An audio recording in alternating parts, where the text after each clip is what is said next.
Well, that brings us to the next part. Tell me about Healthy Easy Green.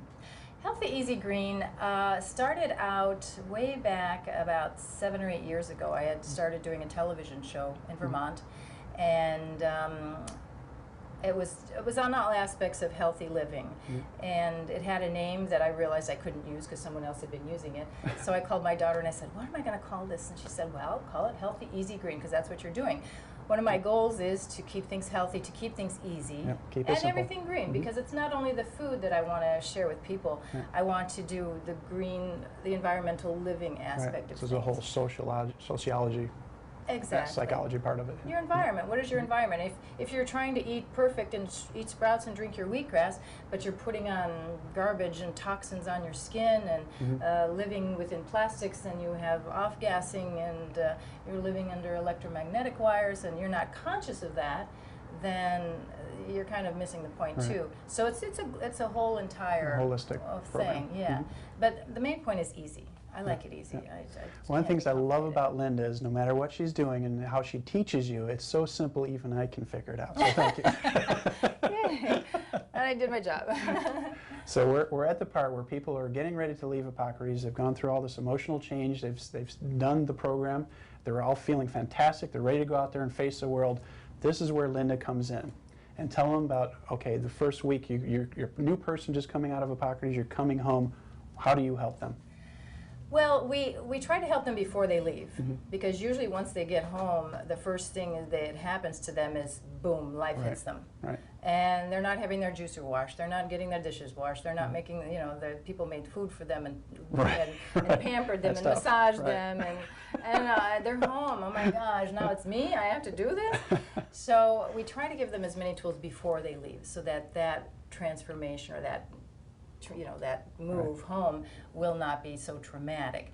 It is, though, nonetheless, no matter what kind of tools we try to give them, because it's a lot of information. So developing a series of DVDs to help people with easy tips on what to do once they get home. Books to help them keep on track. Those are things that I'm developing right now.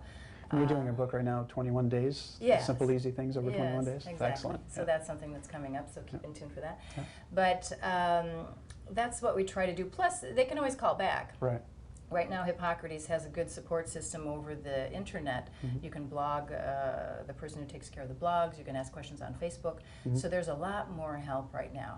But you can always email me as well, linda@healthyeasygreen.com, and I can help you out with any questions that you may have before or after leaving Hippocrates. And do you actually go to their homes sometimes to help them get set up? Sometimes I have, yes. Yes, I do. And some of the past health educators do the same thing. So by connecting with Hippocrates, you may, find out someone in your area that could help you do that. Excellent. Okay. So you can get them set up. And what's the first overwhelming thing people walk into their kitchen? What do they do? How do they get set up? The most overwhelming thing, I think, is first getting the things out of the box.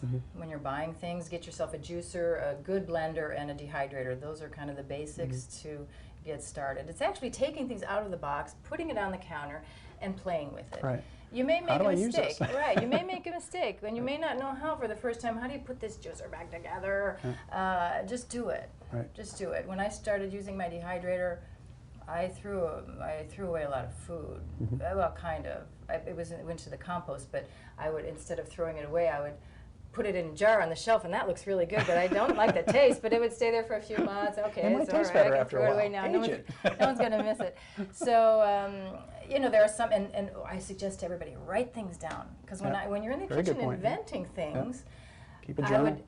Write down, okay, this was good, but it was too dry, I need to add another teaspoon of this or another teaspoon of that liquid. Add another plus 1 teaspoon, plus, because when you're done, sometimes I've made some delicious things that people would say, you can make a fortune, sell this, but I didn't remember how I did it. So I would say, write things down, make yourself a journal, and pretty soon you'll have your own cookbook.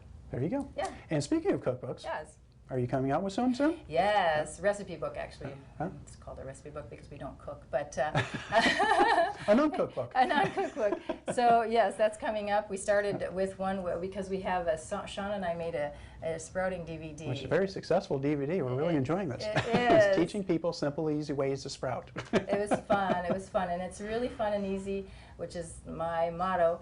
And there's a little bit of we have a few recipes that go with that as well. What do you do with sprouts? How do you include that in your daily life, and how do you actually? Well, let's talk about some problems that people have when they first get home. And